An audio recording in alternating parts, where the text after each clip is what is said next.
Fala uma outra coisa para mim. Jejum intermitente e a pessoa que quer ir na academia treinar. Como é que você enxerga?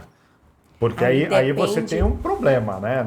Aí depende de qual é o objetivo da pessoa, tá? Se for um paciente com sobrepeso e obesidade, ele pode treinar em jejum sem problema, porque aí ele vai ter o consumo da gordura, só que ele tem que ter a alimentação pós-treino para não há perda de musculatura. Agora, as pessoas que são para hipertrofia, não dá para treinar em jejum, tá? Porque ele não vai ter o mesmo desempenho, ele não vai ter a mesma força. Então, ele não vai conseguir chegar ao limite do exercício para maior hipertrofia. Então, aí já não é indicado, tá? Então, depende do objetivo do paciente. Lembrando que a gente está falando de pacientes que não tomam medicação para diabetes. Saudáveis, né? Pacientes sem comorbidades, na verdade. Nós não estamos incluindo tudo aqui, né? Exato, Mas, com certeza. Então vamos numa pergunta. Se vocês tivessem que escolher uma dieta, o paciente... Nós estamos falando aqui, paciente que quer perder peso. Okay. Tá certo? Ele tem ali um sobrepeso ou uma pequena obesidade, ele quer perder peso. Qual a melhor dieta? Na visão hoje, assim, chutando. Depende do perfil. Eu sei que depende do paciente, mas se você fosse falar assim, ó, a minha dieta preferencial, a dieta que eu mais pensaria seria essa. Eu ficaria comer de 3 em 3 horas, fazer jejum. Eu ficaria no jejum com intervalo alimentar numa dieta mediterrânea, que é bem proteínas, leguminosas, castanhas, óleos. Eu acho a melhor dieta seria o jejum, juntamente com uma dieta mediterrânea. Doutora, veja bem, hoje em dia nós temos aí uma quantidade de brasileiros, 210 milhões, então você tem de toda característica. Então vamos nos resumir às grandes cidades. Hoje, a maioria dos paulistanos, por exemplo, nós estamos na cidade de São Paulo, mas você pode se reportar ao Rio de Janeiro, a Curitiba, a qualquer lugar.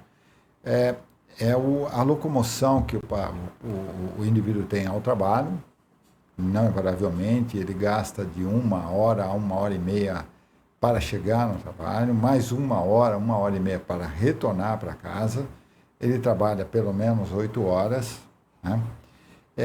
Como é que o que eu assisto é a incapacidade que nós temos de fazer esse padrão de alimentação, para todos nós.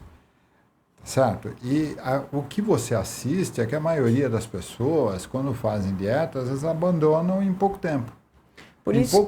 Porque ele não consegue fazer isso. Né? Você precisa de muita autoafirmação, de muita disciplina. Você está entendendo?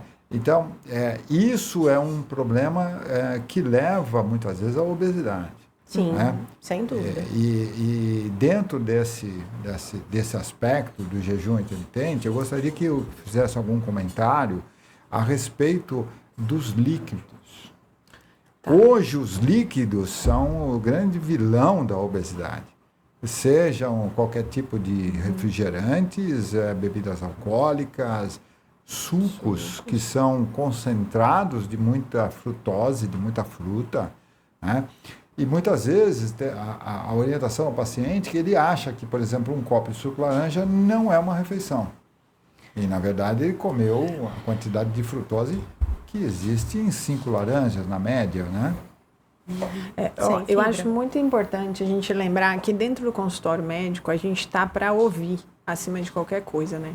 Então, quando a gente encontra um paciente no consultório que tem uma questão que necessita de emagrecimento, de cuidado para isso, o primeiro passo é compreender a rotina desse paciente. Compreendendo a rotina dele, vai ficar mais fácil a gente trabalhar junto com a profissional da nutrição, que é a nutricionista, que vai dar esse apoio direto nas substituições, nas quantidades, nas escolhas alimentares.